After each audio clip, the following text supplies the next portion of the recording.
available via the link that we shared earlier. Okay. Does that make sense? Other than allowing the public to know that this was happening until we hit the button, but if that's the process that we're following, not sure that's correct, but it is what it is. Sam, can you just double check, go on the website and just make sure that the public is now has that link and have You're, notice for it? So great. Thank you so much. Appreciate you making that work, everybody. we're live now. And it is past noon, so we can begin. I am Delegate Rosenberg. I am the House Chair, House Co-Chair of the Administrative, Executive, Legislative, and Review Committee. It is our responsibility to review regulations that have been proposed by the executive branch. And today we have before us an emergency regulation that mandates a local superintendent of schools or a school principal to transmit the information regarding the disposition of a student's reportable offense to the county superintendent of another local school system or to another non-public school in the state in which the student has enrolled or has transferred. It is not our intention to take a vote on these emergency regulations at this time, at this meeting, and just so everyone is informed of that, both the public and the members of the committee. I would normally not be speaking at such great length, but my co-chair and the Senate chair, Mary Washington, is with us today, but under the weather from walking in flu or pneumonia. So she is with us, but asked me to do these duties. We will now begin with the state superintendent, speak to the regulation. Mr. Chair, if it would be okay, if you could let my board president go first. Oh, okay, fine. That's fine with us. Your call. Okay. Thank Dr. you. Good afternoon, Chair Rosenberg, Chair Washington, and members of the AELR committee. Pleased to be here with you today. My name is Josh Michael. I am president of the State Board of Education. Thank you for having us, the State Board and MSD, here today to discuss the emergency action that we took unanimously at our October 22nd board meeting to update COMAR 13A 080117, the regulation governing the use of reportable offenses in schools. Provide some brief context to our decision, then pass it to Dr. Wright to share more specific information. I want to underscore that our foremost responsibility as a state board and the department is to take every measure that we can to ensure the safety of all of our students, educators, and members of school communities. We believe that to do that, district leadership and designees must have information regarding reportable offenses to determine the most appropriate educational setting in order to ensure the safety for all students, educators, and community members. The reportable offense statute and regulation are a critical tool for providing our schools with the information necessary for safety planning. It came to our attention that a communication gap exists in the regulations that we had previously adopted. That is, specifically when a student transfers between school districts and a reportable offense is still active, that the disclosure of reportable offenses is allowed, but not required. The operative word in the regulation is may. In our action, we seek to close this communication gap to ensure that a receiving school district has that active information regarding a reportable offense. I'll now turn it over to Dr. Wright to explain a bit more. Dr. Wright? Thank you, Dr. Michael, and thank you to members of the committee. Local superintendents and school principals are responsible for creating and maintaining an environment that ensures the safety of the students and staff within their buildings. To aid in these efforts, the General Assembly passed Education Article 7-303, which governs the use of reportable offense information in schools. Under the law, when a student is arrested for certain offenses, the law enforcement agency making the arrest must notify the student's local superintendent, the school principal, and for a school that has a school security officer, the school security officer of the arrest and the charges within 24 hours of the arrest or as soon as practicable. The offenses which necessitate this notification are known as reportable offenses. Reportable offenses are those offenses that occur off school premises, did not occur at an event sponsored by the school, and are serious criminal offenses. Some examples of reportable offenses which are enumerated in the statute include murder, arson, armed hijacking, and sexual offenses, among other serious offenses. The intent of the reportable offense law is to not punish the student, but instead to provide the local education agency and ultimately the principal with the information that may impact the safety dynamics within the school community. The law and accompanying regulation also allow for, but do not require, the transmission of this confidential information regarding arrest and disposition of reportable offense cases from one local education agency to the next. The transfer of this information to another institution is critical for the maintenance of a safe and secure school environment. Dr. Michael? Yep. MSDE, in its review of the regulation, brought to the board's attention an area where we could immediately address a potential gap in communication related to the transmission of information between school systems.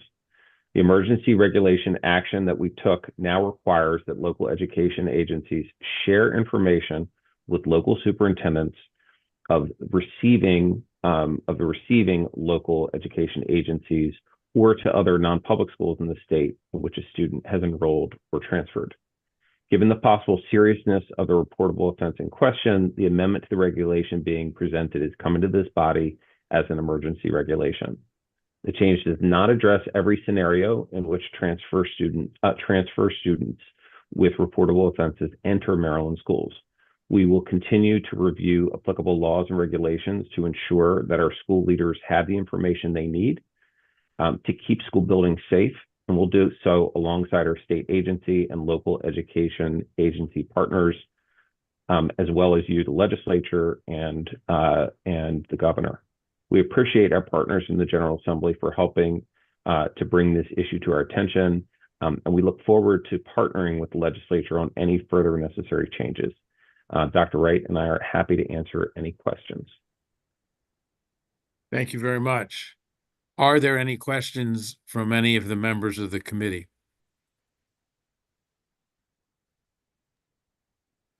Seeing none. Wait a minute. Oh, there you go. I didn't see it. Yeah. I have a Professor, your question. coach would take you to task, but you're recognized, Senator West. Thank you. But first of all, nice to see everybody. And I have no problem with the emergency regulation as written, but I think as Dr. I'm sorry, Dr. Michael, as Dr. Michael just said, this isn't the end of the story. The letter that he sent said the regulation would begin to address the gaps in information sharing. So my questions relate to the gaps. So as I read the regulation, it only requires notification to school superintendents. And that raises the possibility that in a busy school system, it might go in an inbox and sit there for a while when the real people who need this information are the school principal and the school student resource officer in the school to which the student has been consigned. So I guess my question is why the regulation only refers to the school superintendents as opposed to the principals and the student resource officers? Actually, the piece of legislation does address the principal. The legislation says that the law enforcement agency making the arrest must notify the school's local superintendent, the school principal, And for a school that has a school security officer, the security officer must also be notified, and all of that must be done within 24 hours of the arrest. Right. Well, that's the case involving the arrest. But what we're talking about here, I think, is a student that's been transferred from one school or one school system to another. Hmm. And But- in the regulation, which refers to the transfer, there is no similar requirement that the school principal or the student resource officer at the school to which the student is transferred receive this notification. The thrust of this is theoretically, we don't actually know who the principal of that security guard would be.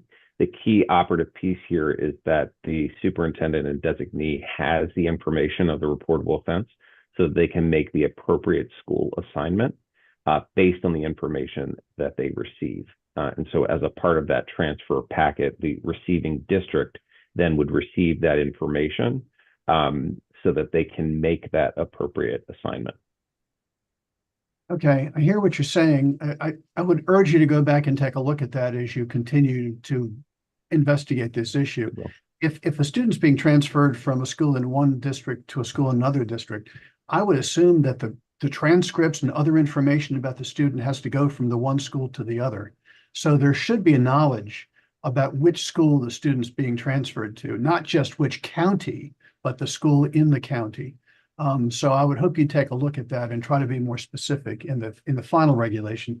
The second question is the definition of another non-public school in the state is not defined. So I'm not sure exactly what that would refer to. Does it refer to private schools for which the student's going to have to pay money? Does it refer to parochial schools? It doesn't appear to refer to out-of-state schools. I would assume out-of-state schools would want the same information about the criminal history of the student as in-state schools. So my suggestions to you are, as you continue to work on this and come up with the text of a final regulation, you explore these issues. Thank you. Senator McKay. Thank you, Mr. Chair. Appreciate the opportunity.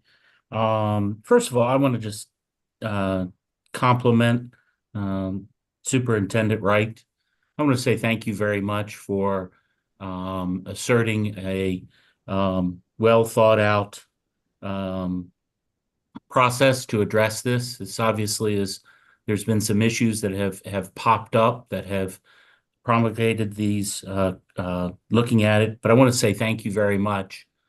We really do appreciate, I think everybody we want to get to the same goal. We want to make sure that we have safe students, but we also want to make sure that you get all the tools that are needed. And so my first question is, I know that we're doing regulations now, but is there any legislation that is going to be needed for us to, for lack of better words, give you a little bit more muscle that may be needed for this? And if you don't have that answer now, I can understand that. But I really think that the time is now to be really looking at it.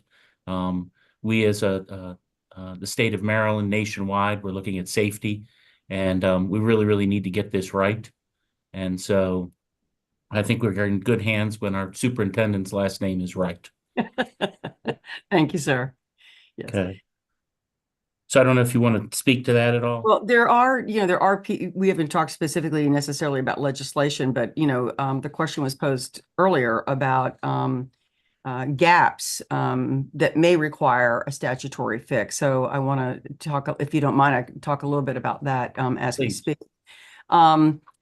So the first part of the process is the timely and reliable information. There's 3 key points of information that must be shared, that may be shared actually, which is the word we're using now, with the local education agency. So within 24 hours or as soon as possible following an arrest, the law enforcement agency must notify the local superintendent, the local school principal, and the school security officer if there is one. When there is a disposition of the case, in other words, action is taken by the juvenile court that outlines whether the student requires guidance, treatment, rehabilitation, In the adult court, it's called sentencing. The state's attorney must notify the local superintendent and school principal. Or when a student transfers from one school system to another, the local superintendent, under the existing regulation, may transmit that information.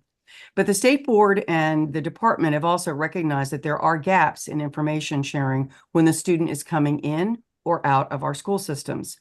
The proposed emergency regulation does close one loop by now requiring the transmission of the sensitive reportable offense information to a receiving local education agency instead of merely permitting it. However, there are times when students leave our school systems for a time, often when they are committed to the Department of Juvenile Services or sentenced in an adult criminal court. When students are detained, there is a break in the information chain. Our local education agencies do not always know where these students are being placed, nor do they have access to information about when the student is being released back into the community. Additionally, some students move counties upon release and enroll in different local education agencies. So the common practice when a student enrolls in a new school is for the school to seek the records from the most recent educational placement. As in the law, 7-303 does not currently allow for the educational programs in juvenile and adult detention centers to receive or share reportable offense information, nor is the Department of Juvenile Services currently allowed or required to provide this information to our local education agencies. The local education agencies that are receiving a new student returning to the community from detention will not have access then to the reportable offense information. Unfortunately, it is not currently within the state board's power to address this gap in information sharing because it would require, as you just said, a legislative fix. However, we are more than willing to work with our partners in the General Assembly to work on closing that gap. Well, thank you. And that leads to a follow-up question, if I may, Mr. Chair. Certainly, go ahead. Thank you very much. So actually, I'm in District 1, that's Garrett, Allegheny, and Washington County. And actually on Monday, I was working for the visit with one of our group homes there that get some of these, not this offensive children, offenses alleged to have taken, but some serious some serious issues that need to be taken care of in these juveniles. And so I guess my question is, how can we make sure that that group home gets that information? There is technically a principal, but that principal is also probably in charge of math, is in charge of lunch cleanup, and to be perfectly honest, is locking the doors when everybody leaves. Yeah. So what we're proposing now, will they get that information? And then as a follow-up, just some of which the juvenile justice handles with the camps that we have. My biggest fear is that this is not exactly this topic here, but I'm having staff members that are all being assaulted by these kids. And the last thing I need is a juvenile that has had one of these offenses and they not know. Because the last thing I need is for them to be transporting them somewhere, being in a one-on-one situation, and we've really not protected the employees, and that's where I'm concerned about. So how do we make sure that gets flowed down to them? Well, I think that you raise a legitimate question, and I think that right now we are only receiving the information if the local education agency actually knows where the student is going when they are placed by DJS. So that's part of the gap that I mentioned earlier, and I think that probably needs to be included. If there is a statutory change to that, we definitely need to include the information you talked about. Well, that and a couple little things, I'd be interested to help you out with that. So my office would be glad to do that. Again, we must be doing something right if we have a superintendent whose last name is Wright. So keep up the good work. Look forward to solving this issue with you and each and everyone else on the Zoom call. Thank you, Mr. Chair and Madam Chair. Thank you. Delegate McComas. Thank you, Mr. Chair. I'm going to just be brief. There was a situation, it was actually not in my district because I'm sub-district, but it was in the Aberdeen area where the little girl, Kayla Hamilton, was strangled to death by an illegal immigrant. And it turned out that he had killed some other folks in either Guatemala or El Salvador, and they found out later. He has been found guilty. But the problem is, in which Mr. McKay or Senator McKay emphasized, is that one of the people in the home that he was residing in was an employee, and she had to drive him an hour in the car. Kid sat in the back seat. She drove an hour one way to take him to the dentist, and then took him back without any knowledge of his background. And here is a person that was, had a group home and did not know what she was dealing with. And so it's a much bigger problem. It's almost like there's all these systems and they're stovepiped and nobody's talking to each other, and we're an accident waiting to happen. And I just want to say that Senator McKay is correct. We have, in other words, this isn't just an educational problem that you don't know. It's all through that pipeline of where this child goes. And I know you don't want to stigmatize the child, but I think everybody needs to know what they're dealing with so that they don't take undue risks. And this individual that drove the child was by herself. So it could have been really, really bad. And it wasn't, thank God. But the point is that nobody knew who this person was. And then he took advantage of killing this poor woman who was autistic. And basically he pled guilty. Okay. But this is a very sad situation. And it really took Harford County, hit him in the gut. So just letting you know. Take care. Thank you. Sad story, sad story. Absolutely. My co-chair has asked me to ask, how frequently have communication gaps between districts, school districts, led to safety incidents in Maryland schools? And are there statistics on the number of transfer students with reportable offenses who were not properly flagged in the past under the existing regulations? I would need to get you that data, sir. I don't have I that as I sit understand. here, but I'd be happy to get you that data. I appreciate that. And that's a question, and I fully support it, asked by my co-chair. Sure. Thank you. Well, I will say, just Oh. adding into that, Mr. Chair, one of the challenges that we face, our local school district partners, we have rules on the books around communications. We have limited knowledge of when law enforcement actually doesn't follow through with their statutory responsibility within the given laws that exist. So, and that happens with some regularity. Understood. The other issue I just want to raise, many are aware of this, we particularly have issues in cross-jurisdictional challenges. So if a student commits a crime in a county but goes to school in a neighboring county, the communication across those lines between law enforcement in one jurisdiction and the school system in another is a particular challenge. And that we navigate, our school districts navigate on a regular basis. That is not specifically addressed in this matter, but as the matter is raised about communication challenges, I want to lift that as something. And that's an implementation challenge. It's not a rule challenge necessarily. I understand. Thank you. Senator Sidnor. Thank you. Mr. Michael, the situation that you had just brought up, that was something that I heard mentioned within our public system in Baltimore County. And what I was understanding was it was communications between law enforcement, getting the information to our school systems within Baltimore County. That was not an issue. The school system in the county, police department, the communication worked well. It's when things are happening outside of Baltimore County and getting that information to a Baltimore County superintendent, which was the issue. Or if it was the state police or someone else, if it wasn't directly that Baltimore County Police Department involved, there were communication lagged.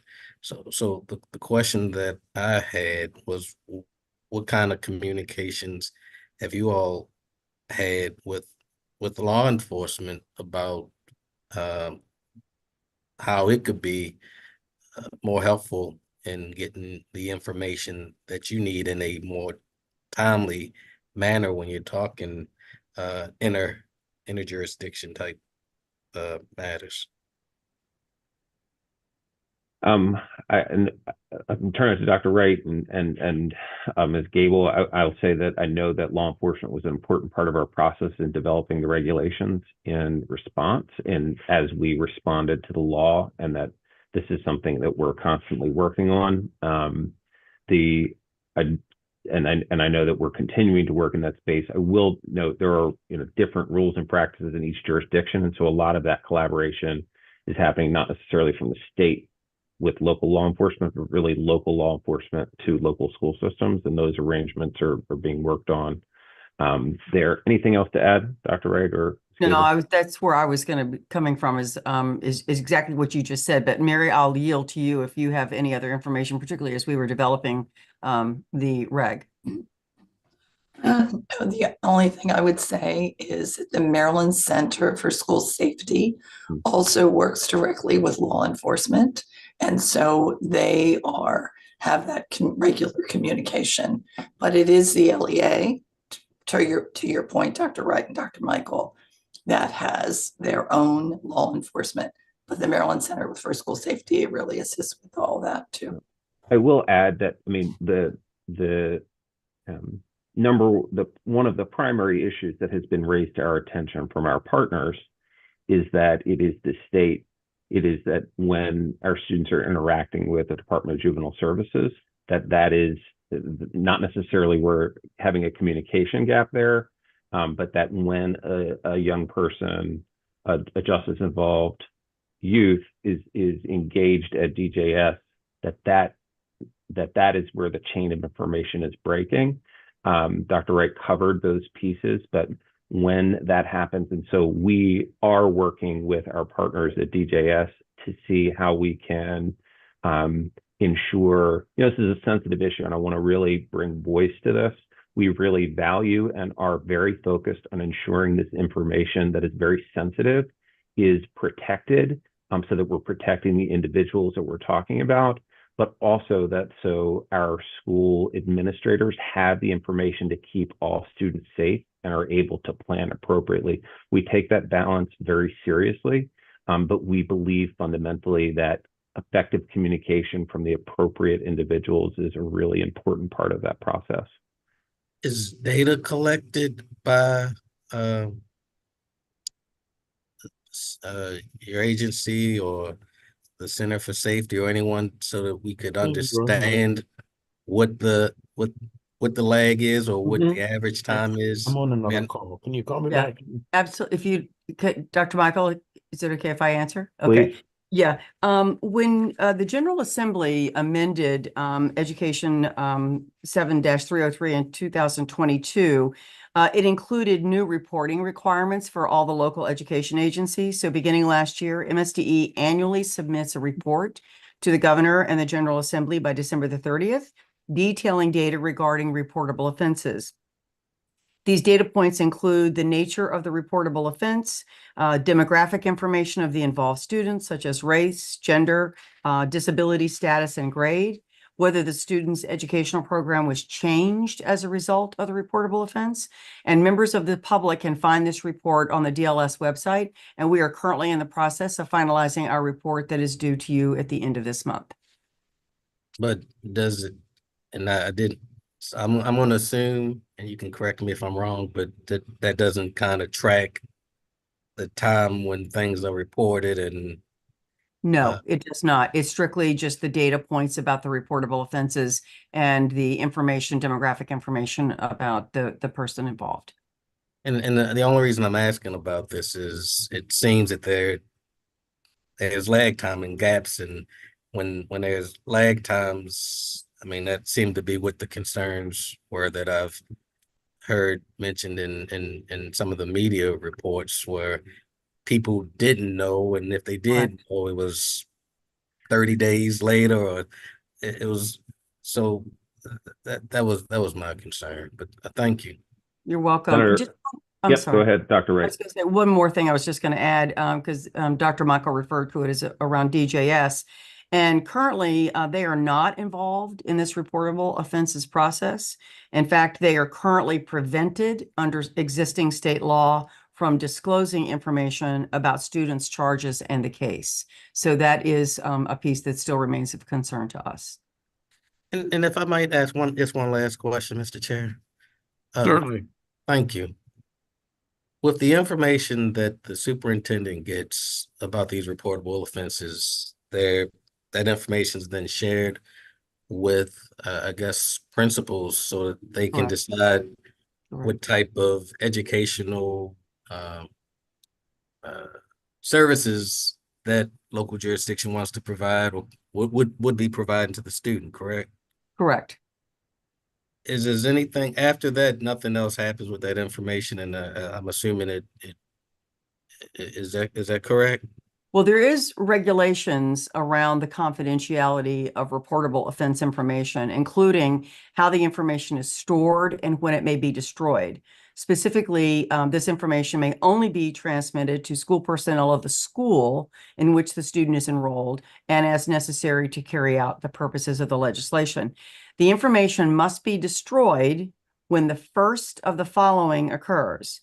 The student graduates, the student otherwise permanently leaves school, the student turns 22 years old, the criminal case involving the reportable offense is dismissed, the student is found not guilty of the reportable offense, or the student pleads to a lesser offense that is not a reportable offense.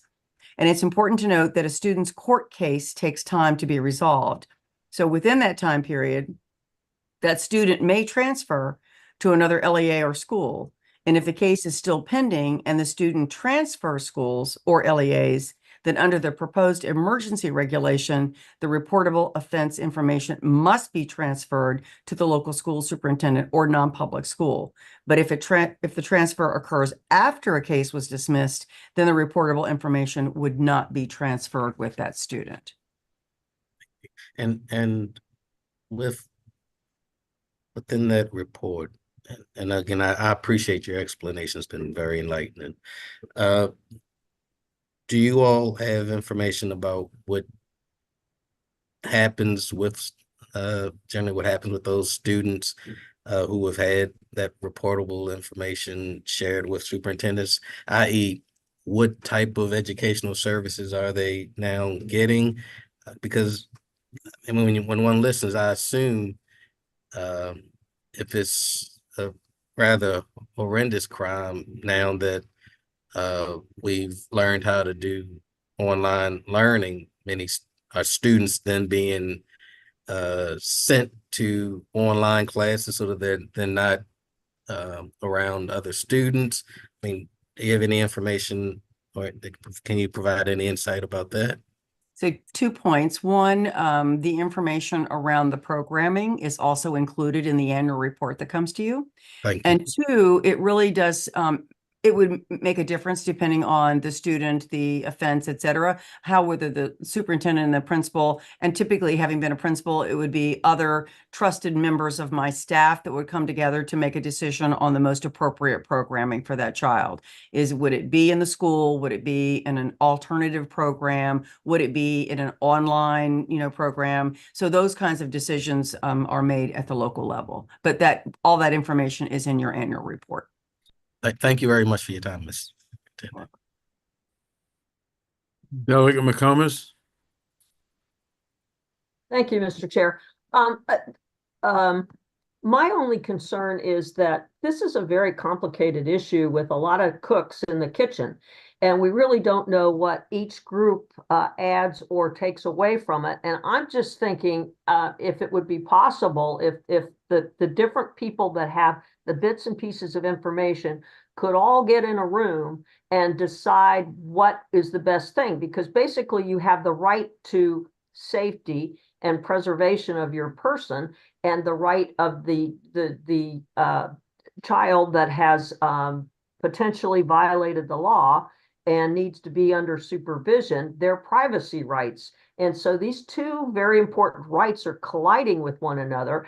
And because everybody has a piece of this, but there's no kind of overall assurance that everybody's getting the right message, whether it be the folks that take care of the kids in group homes or under juvenile services or in a foster care situation, and also the school system. So I'm just thinking maybe if you guys could, if there's interest in getting a task force or workforce, not I think we should pass what regulation the school systems and the Maryland Department of Education wants now, but I'm thinking as far as what we should do as far as legislation so we don't have a disjointed system, because I think we're still going to be with a disjointed system even if this passes, which it should, okay, this emergency regulation.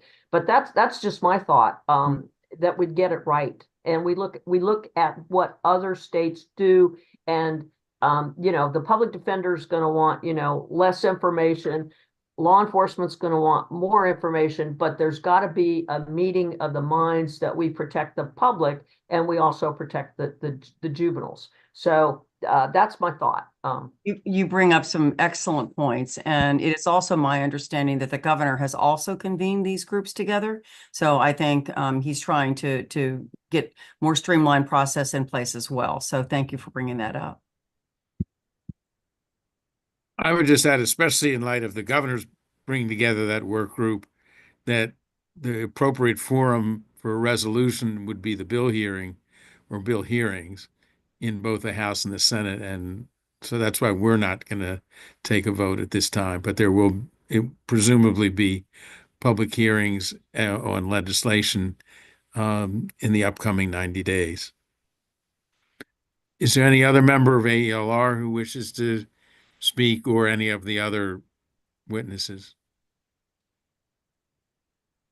Seeing no response, wish to thank everyone who participated, the public who listened in, and belatedly, but you got on, I hope, we trust. And we will all see each other in, I think it's 4 weeks from today, or something like that, or 5 weeks. It's a Wednesday, that's for sure. I do know that. I learned that if not in the public school system, in the Annapolis school system. Well, thank you for having us today. Appreciate it. Our pleasure. Is there a motion to adjourn? So moved, Mr. Chair. So moved. Thank you, Delegate Holmes. And we are adjourned. Thank you all.